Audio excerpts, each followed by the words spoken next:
Всем привет! В эфире 57-й выпуск видеожурнала «Время настольного хоккея».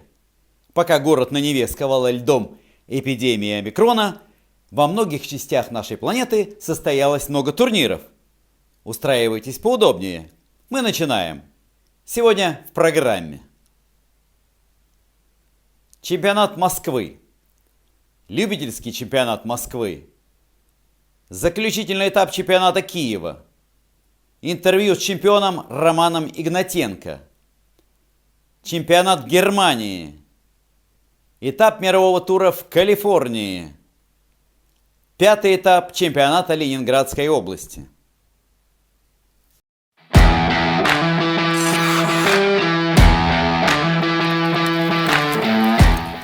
«22 января в столичном гостиничном комплексе Измайлово состоялся третий этап открытого чемпионата Москвы. Даже более комфортные условия оказались бессильны перед нарастанием эпидемии омикрона, поэтому турнир собрал всего 14 участников. Но из числа главных претендентов отсутствовал только Александр Галкин. Участники играли одну отборочную группу, откуда счета переносились в лиги, которые в свою очередь начинались со второго круга. На групповой стадии нужно отметить успех Андрея Иванова из Чебоксар, который прошел высшую лигу. Неожиданно оступился Владимир Орлов, сумевший попасть в вышку на декабрьском этапе чемпионата России. Казалось, что Орлов безоговорочно возглавит первую лигу, но строчка лидера покорилась Владиславу Момоту из Балашихи, который играет всего около полугода. Третье место досталось также начинающему на хокеру Александру Шлыку. Очень здорово, что в наше непростое время появляется немало новых талантливых игроков. Однако плей-офф все расставил на свои места. Владимир Орлов обыграл Сергея Некрасова в финале, а более мотивированный на победу Владислав Момот переиграл Сергея Пугачева. Эмиль Мумджи мог пройти высшую лигу без поражений, но сыграл ничью с Петровым и Руденковым. Антон занял комфортное второе место.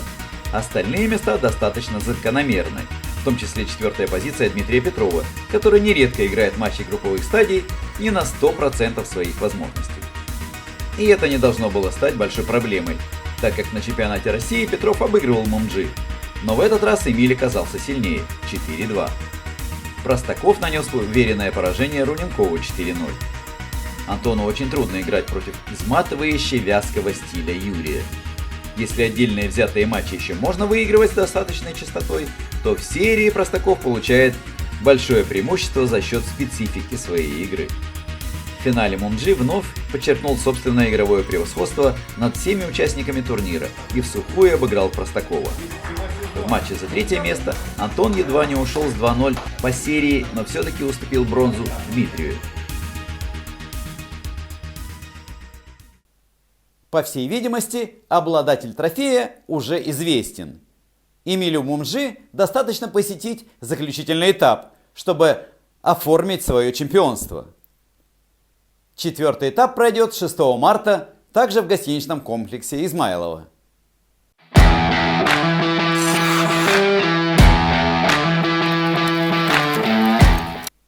Во второй день настольно-хоккейного уикенда в Москве прошел любительский чемпионат. Он собрал 17 участников. В число любителей входят игроки, которые никогда не имели в своем послужном списке больше 100 очков мирового рейтинга. Это второй любительский турнир в Москве, и нужно признать, что идея привлечения новых игроков посредством пригласительных билетов, которые вручаются на массовых мероприятиях, оказалась очень успешной. Накануне соревнования Антон Руденков проводил двухдневное НХ-мероприятие совместно с выставкой и игрой «Спортленд» на ВДНХ, а Мария Милорадова организовывала турнир для болельщиков на хоккейном матче ЦСКА. Для сокращения нагрузки на игроков, впервые принимающих участие в подобного рода соревнованиях, все участники были разделены на две группы. Кроме того, важно, чтобы как можно больше людей получили награды. Поэтому по итогам квалификации играли 3 лиги – высшую, первую и вторую. В таком случае медали призеров лиг получали более 50% участников чемпионата. Первую группу возглавил опытный по любительским меркам Артем Богданов, который руководит рядом секций на юго-западе Москвы. Компанию ему составили имеющие опыт выступления на других московских турнирах Александр Шлык и Евгений Семенов.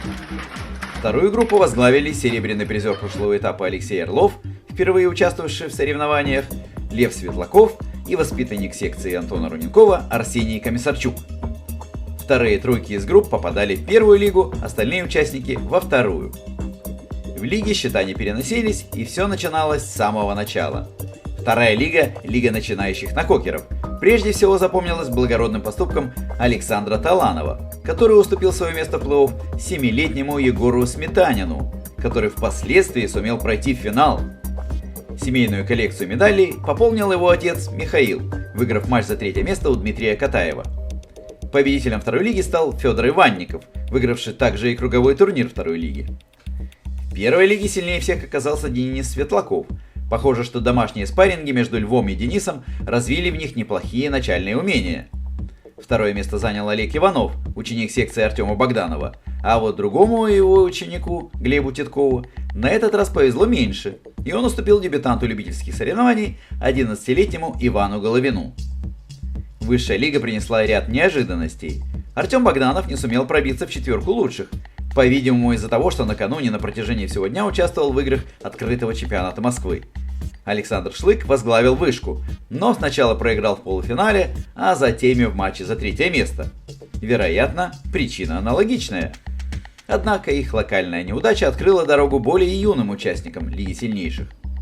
Лев Светлаков в ярком скоростном стиле завоевал бронзу чемпионата, обыграв Александра Шлыка.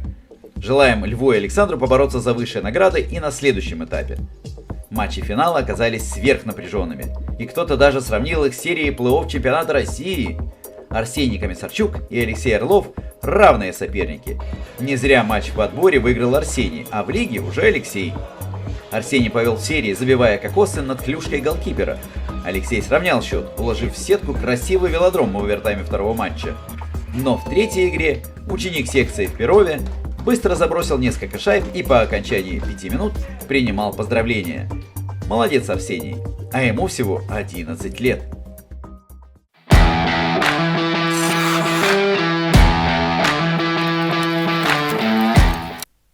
Из одной столицы переносимся в другую. В Киеве прошел заключительный этап городского чемпионата. Виталий Куцурук начал готовить сюжет прямо на турнире. Идеальный вариант, когда чувствуется соревновательный нерв, проникаешься атмосферой борьбы.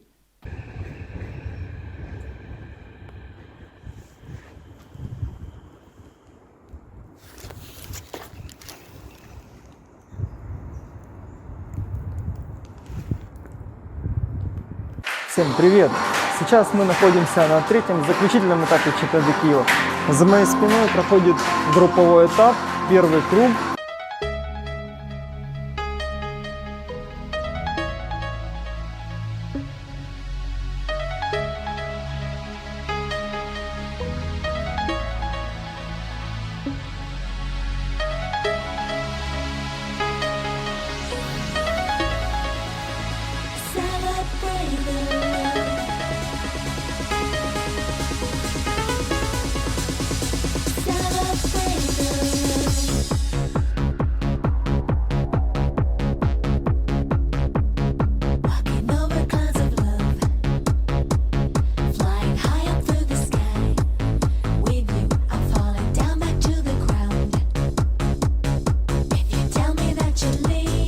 Дорогие зрители, закончился у нас первый круг. Первые 4 места. Это Роман Игнатенко, Алексей Гусак, Алексей Корабель. Ваш покорный слуга с Назаром Кандашевским делит 4 место у нас по 17 очков. Такие у нас предварительные итоги первого круга. Ждем второй круг и потом уже посмотрим, как будет события развиваться дальше, кто выйдет у нас в плей-офф.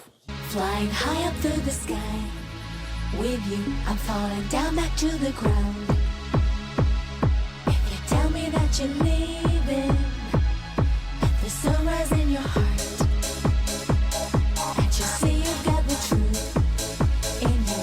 Let us celebrate the love and we are feeling. Celebrate the love.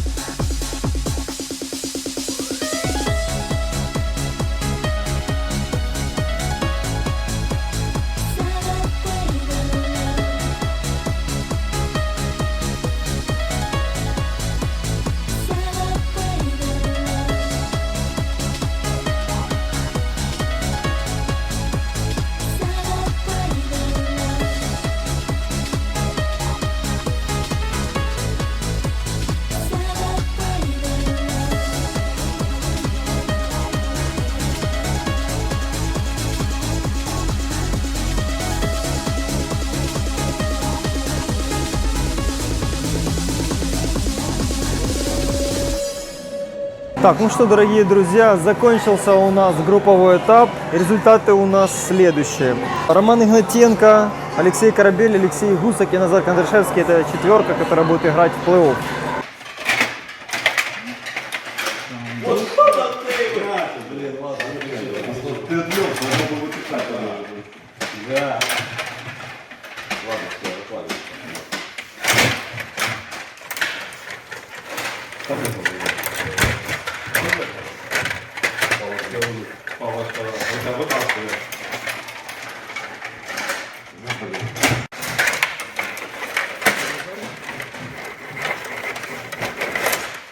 Идеальный матч от лучшего игрока мира. Надеюсь, это в нарезке попадет. Сейчас за моей спиной проходят полуфиналы. На данный момент сыграно 2 игры. Назар Кондрашевский побеждает Романа Игнатенко в серии 2-0. Алексей Корабель, Алексей Гусак 2-0 побеждает 2 Корабель. хвилини до кінця гри. Следим дальше за развитием событий.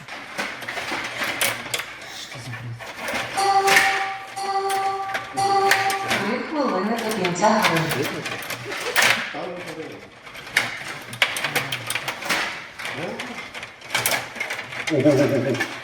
Шведно заценил.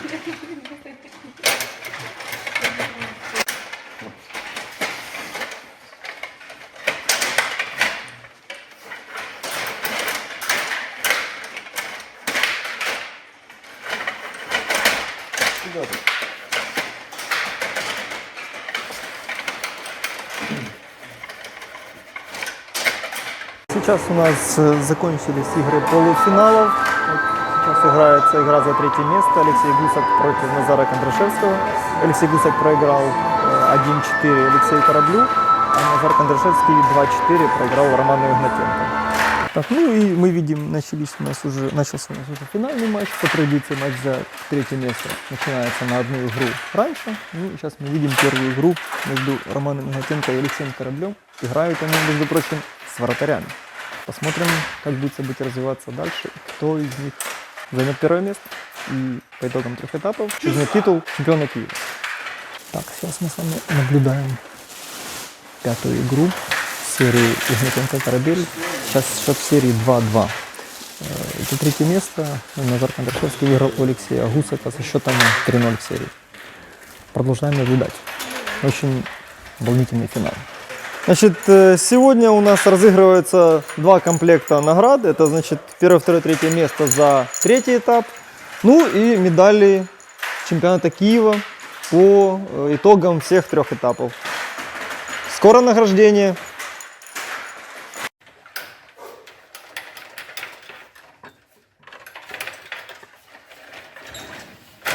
Чё? Чуса! Чу! Чоу! Чоу! Хорош. Чуса! Чуса! Фу! Ой, хорош, отлично! Да, дальше, дальше! Готовы? Хоп!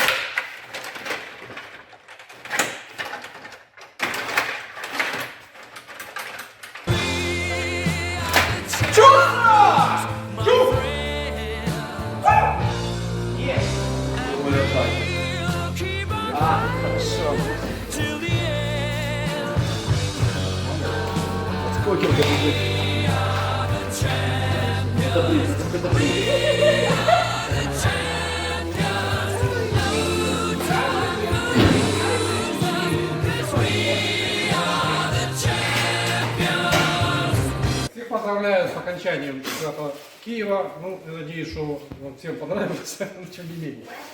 Все равно у нас еще куча турниров впереди.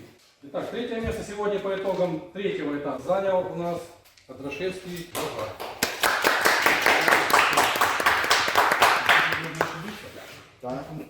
Второе место в жестокой борьбе, я бы сказал. Алексей Корабель, 2-е место.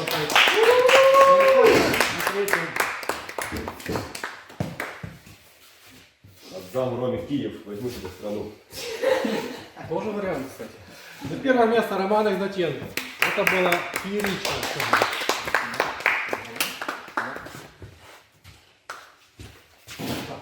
иди по центру становится. Ну все, Ну, самое интересное, что интрига сохранялась сегодня. Все ждали Анатолия Кто Сапожникова. мог быть чемпионом? Либо Рома, либо Леша. Итак, третье место у нас еще есть почетный гражданин Ирпеня Валентин Коробей. Занял третье место по итогам чемпионата мира.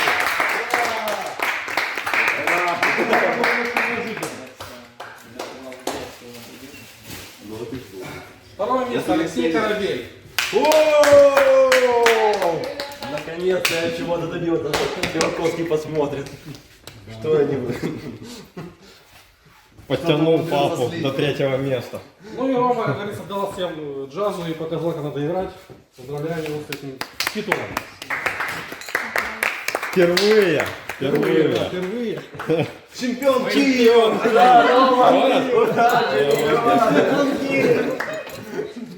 Двухкратный чемпион Киева. 9-й. Вау!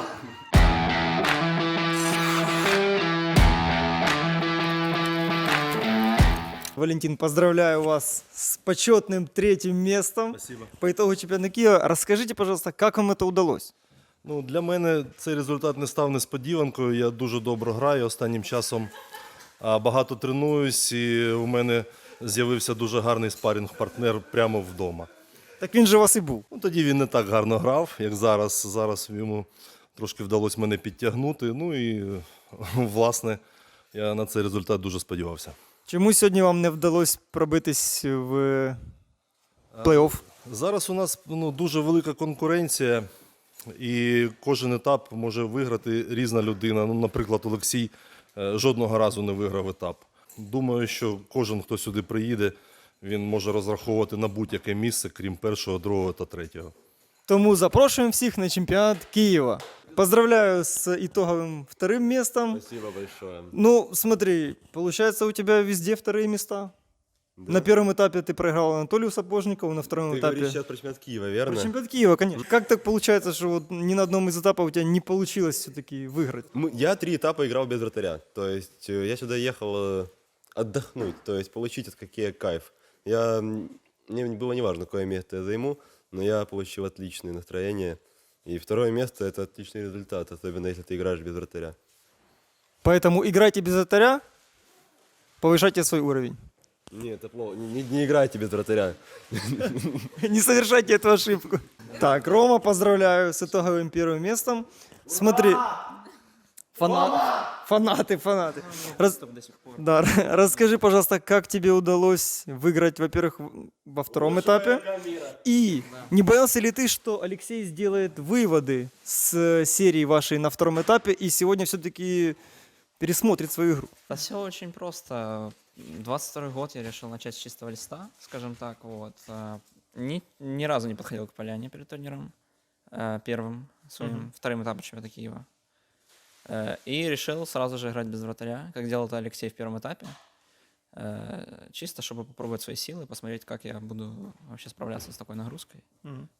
Против разных игроков разного уровня. Вот. Мне понравилось. Вот. Первый выиграл. Получается, там все понятно было, без шансов для этой первой клюшки мира. Вот. 3-й этап решил повторить. И повторил, и получилось, получается. Но пришлось попотеть в 7-м матче. Да, мы видели. Вот. Какие шайбы забивал. Гениальные шайбы я ему забивал. Обязательно всем рекомендую посмотреть 5-й матч нашей серии. Это был незабываемый вообще матч. 7-2. Это был замечательный вообще. А также 4-й. 4-й замечательный, просто супер. Убрал этого Псевдыча вообще легко, вообще не И почувствовал. овертайм 7-го матча. Овертайм пришлось немножечко, да, попотеть, потому что человек любит забывать мне на тишине. Вот, тоже, как и я. Тут было максимально непредсказуемо, на самом деле, в 7-м матче. А были ли идеи все-таки поиграть не только без вратаря круговик, но и плей-офф? Плей-офф я играл до финала, в принципе. А когда играешь... Финал, я имею в виду. Финал? Это было бы не то, мне кажется. Соревнования жабок? Не то. Соревнования Аркадьевых Паровозовых и жабок, это было бы слишком однообразно, мне казалось. Поэтому хотели стать красивую, мощную серию. И вы сыграли красиво. Вы видите, что вы обратили внимание и шведов, и словенцев. По крайней мере, на этом этапе так точно. Однозначно. Спасибо. Еще раз поздравляю с победой. Виталий Куцерук. Специально для видеожурнала «Время настольного хоккея».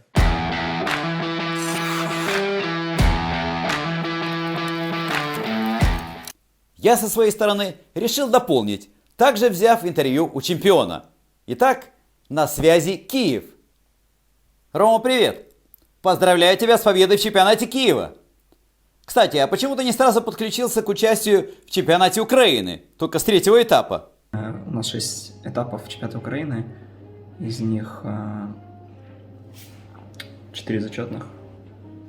Собственно, я решил далеко не ездить, непонятно куда, и как бы по минимуму посетить 4 из 4 оставшихся. То есть первые 2 пропустил, в Мариуполе и Рубежном. Начал с Харькова и, наверное, закончу Киевом, Крапивницким. Вот. Но целей больших я не ставил на сезон, то есть просто попасть в сборную. Для этого достаточно посетить 4 этапа чемпионата Украины, попасть в плей-офф, не обязательно даже победить. Ну вот, все, я в сборной. Тогда в финале тебя переиграл Алексей Корабель, но на этапах киевского чемпионата ты оба раза выиграл. Вы так решили поделить сферу влияния? Или все-таки играете по чесноку? У него есть цель определенная, конечно же, стать чемпионом Украины, пролить, так сказать, этот долгий путь восхождения, ставить рекорды, брать медали этапов чемпионата Украины. И, собственно, я, признаюсь, я не сильно напрягался, то есть я не сильно много тренировался и не готовился прям к чемпионату Украины. Опять же, говорил, что у меня цели очень простые. Сильно потеть я не собираюсь, как бы на турнирах, играю в свое удовольствие. Почему в Харькове проиграл? Ну, я себе это объяснил так, что все было хорошо до определенного момента, пока я не вышел в финал и просто не успел собраться. То есть я сначала первую игру я выиграл, помню, с разгромным счетом в Харькове в финале, а дальше все посыпалось, потому что не хватило концентрации и не держал правильный темп. Почему так, не знаю точно. Мне кажется, может быть из-за того, что не было нормальных соперников до финала, то есть играл на полном расслабоне весь турнир вплоть до финала, поэтому и проиграл. Ну, Леха же больше чуть-чуть подготовился. Опять же, чемпионат Украины для него в приоритете был выше, чем для меня чемпионат Киева. Чемпионат Киева, почему я выиграл, а не он. Но опять же, я посетил только 2 этапа из 3, первый пропустил, причем не помню по какой причине, то ли забыл вообще, что он есть. Вспомнил я благодаря девушке, которая решила поучаствовать, попробовать поиграть. Тут я не мог отказать, но и она сказала, что не будет участвовать без меня. Поэтому мне пришлось зарегистрироваться на 2-й этап, так и на 3-й. 2-й выиграл очень легко. Решил изменить немножко, так сказать, тактику. Снял вратаря. Когда играешь без вратаря, вообще не рискуешь практически. Играешь, как говорится, на верочку, только самыми рабочими элементами. Очень часто играешь через выход. Старался по минимуму пропускать, но если посмотреть мои счета в полуфиналах и в круговиках, конечно, так можно немного подофигеть, скажем так, потому что были счета проигранные 7-6 и 6-5, очень на тоненького, вот. Но это не помешало мне выиграть. Все-таки для меня чемпионат Киева, наверное, не нес какой-то, не было никакого груза ответственности, что ли, просто обычный чемпионат города, пришел, поиграл в удовольствие, испытал себя, скажем так, и спокойно дошел до финала, но там уже с Лешей, как все знают, легко не бывает, если играть на полном серьезе. Ну, уже решают такие нюансы, детали, в них подробно вдаваться не буду. Там уже слишком глубоко можно анализировать наши серии, почему я выиграл в овертайме 7 матча, почему он проиграл, что мне там помогло, почему я проигрываю на Кубке Украины, там чемпионатах Украины, она выигрывает чемпионатах Киева постоянно. Вот. Никаких, естественно, договорников нет, все по чесноку. Хотя мы часто об этом шутим. Может так многим показаться, но ни разу не получалось еще, если честно. Постоянно какие-то очень плотные матчи. Спасибо, Роман. Продолжаем следить за чемпионатом Украины. Пока.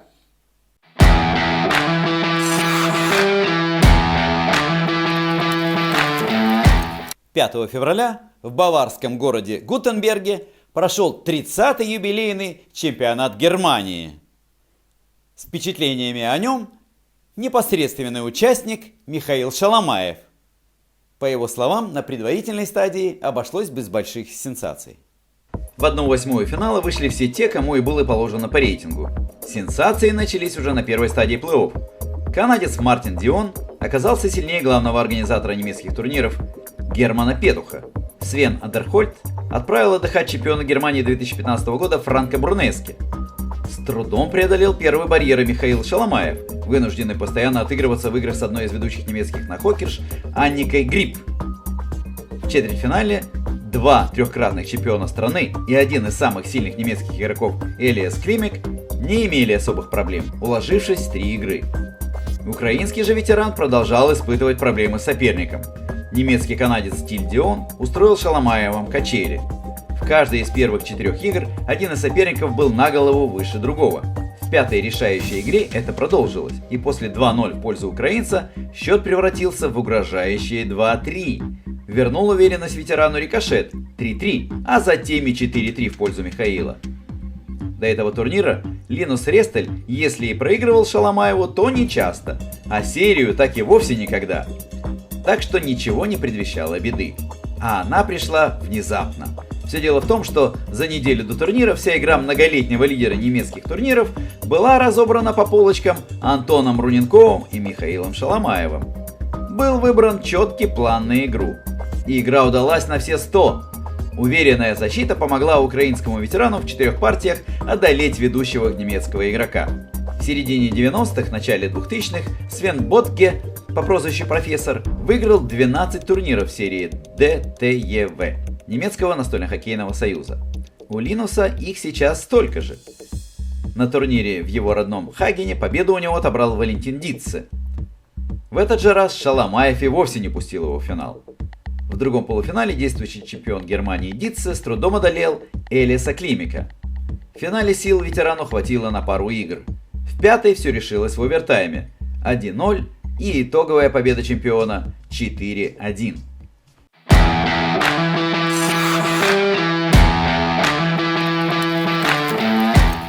На минувших выходных состоялся этап мирового тура в Анахайме. Главный организатор турнира Кевин Раферти звал и меня, благо у меня еще есть действующая американская виза. Но сложности с пандемией и вакцинацией стали непреодолимой преградой. Помимо меня и некоторые другие фавориты не добрались до Калифорнии. Но зато добрался украинский игрок Николай Вербицкий. Он прислал материал Виталию Куцуруку, который подготовил небольшой сюжет. На этих выходных впервые украинский игрок посетил США. Основатель и игрок клуба Нертус Николай Вербицкий принял участие в этапе мирового тура, который проходил в Анахайме, Калифорния. Tabulated again, the points you earned first time around are going to combine with the points in this round to determine seeds 1 through 8. So same thing, we'll put the scores on here and then we'll tabulate it and then go to the playoffs. All right?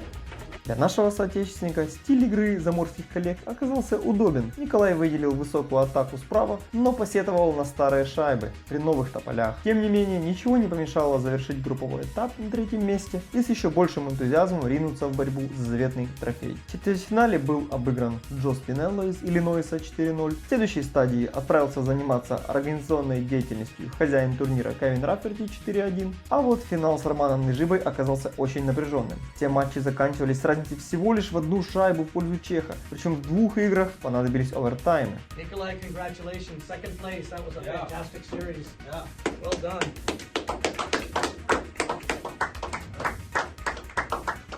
Николай был близок к победе, но сказался опыт участия соперника в турнирах Северной Америки. Романа поддерживал весь зал, но за Николая болели одноклубники, а с ними и вся Украина. Поздравляем земляка с итоговым серебром и желаем в следующий раз обязательно забрать Кубок Стэнли.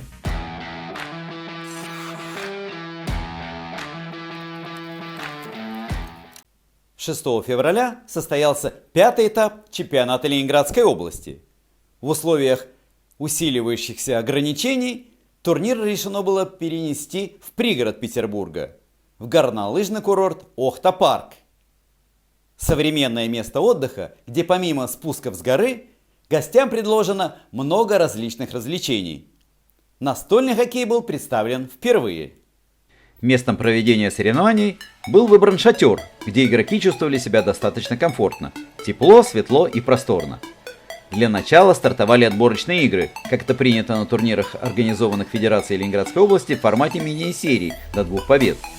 5 первых номеров посева были освобождены от отборочной стадии, а остальные в 4 группах сражались за право продолжить турнир высшей лиги, а затем и за зону плей-офф, где первая 8 получала денежные призы.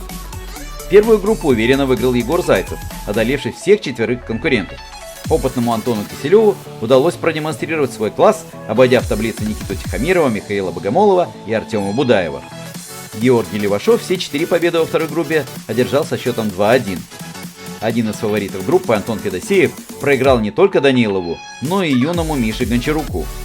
В третьей группе Илья Пономарев зацепил лидера Михаила Шашкова, но уступил юному Алексею Богомолову и Косте Ситникову. И только по личной встрече смог обойти Дмитрия Красильникова, у которого в активе также 2 победы над Обуховой и Ситниковым. В четвертой группе на места в высшую лигу претендовали Кирилл Старчак и Алексей Чернов. Но их планы вероломно нарушила Елена Столярова, обыграв обоих по 2-0. После этого она могла позволить себе расслабиться и уступить Паше Симонову. Конкуренты просто не смогли бы ее обойти по личным встречам. Вторую путевку получил Старчак, обыгравший Чернова 2-0. После обеда были игры по лигам. Группу второй лиги выиграл Костя Ситников, но вот в финале плей-офф его одолел Андрей Тихомиров. В первой лиге было образовано 2 группы по 4 участника, где шло распределение мест в четвертьфинале. Обе группы выступили синхронно. Победитель группы проигрывал игроку, занявшему последнее 4-е место. Так Федосеев уступил своему одноклубнику по бугру Пономареву, а Никита Тихомиров – Михаилу Богомолову. Но и Федосеев, и Тихомиров-младший затем встретились в финале плей-офф. Антон прошел Богомолова-старшего и Будаева, а Никита – Пономарева и Чернова. Третьим местом утешился Артем Будаев, в обоих матчах переиграв Алексея Чернова. А в финале Федосеев дважды был сильней Тихомирова-младшего. Высшая лига. В группе А тяжело пришлось Старчаку, которого не пустила в плей-офф молодежь. Павел Федоров, Михаил Шашков и Семен Битюков. Наделавшая шума в отборе Елена Столярова ограничилась 1 победой над Битюковым-младшим. Но и эта победа, и само попадание в элитный дивизион – огромный успех девушки. И в конце февраля можно ожидать Елену в числе призеров чемпионата России среди женщин. В группе Б не хватило места в квартете плей-офф Егору Зайцеву, который по дополнительным показателям оказался ниже по мини-турниру Георгия Левашова и Антона Киселева. Возглавил же группу Никита Павлов, который во втором туре неожиданно уступил Дарье Обуховой. У Даши эта победа так и осталась единственной, а Никита больше не проигрывал. И переиграв в очной дуэли Артема Блинова, обезопасил себя от возможной встречи с Янисом Галуза до предполагаемого финала.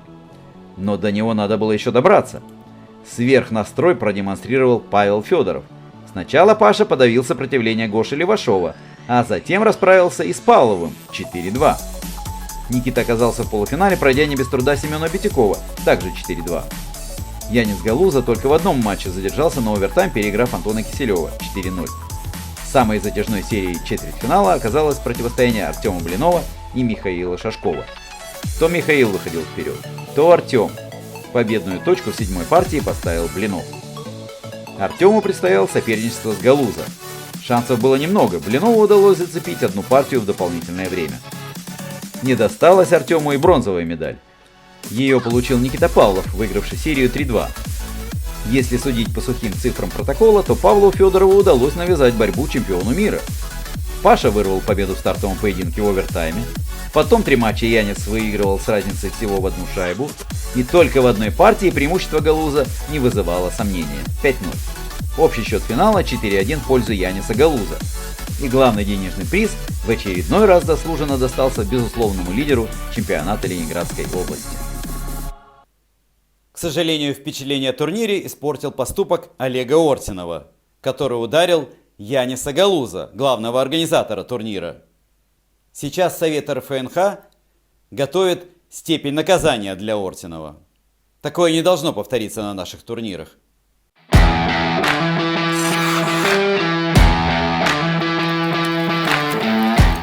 В следующее воскресенье, 20 февраля, пройдет этап Кубка России в Петрозаводске. Дебютный для Карелии этап.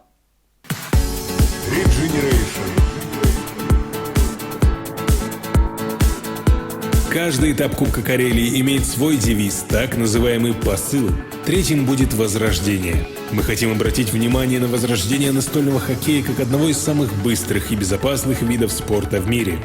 Мы бесконечно будем настаивать на том, что покидать за столом шайбу в хорошей компании – это один из самых удобных социальных инструментов. Мы уверены, что такой хоккей будет принят на вооружение спортивным сообществом России. Сейчас идет подготовка к проведению Кубка России в Петрозаводске, а следующий шаг – чемпионат мира. Проект развития настольного хоккея в Карелии – это история воспитания позитивно настроенных, активных леди и джентльменов. Это история принятия всех социальных групп любого возраста в одном виде спорта.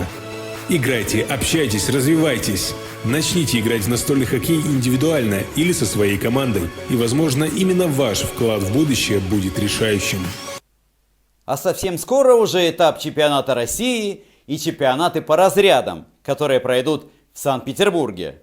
Не за горами и Moscow Open и командный чемпионат России, которые состоятся в Москве. Так что приходим на турниры, играем и давайте жить дружно. До встречи! Пока!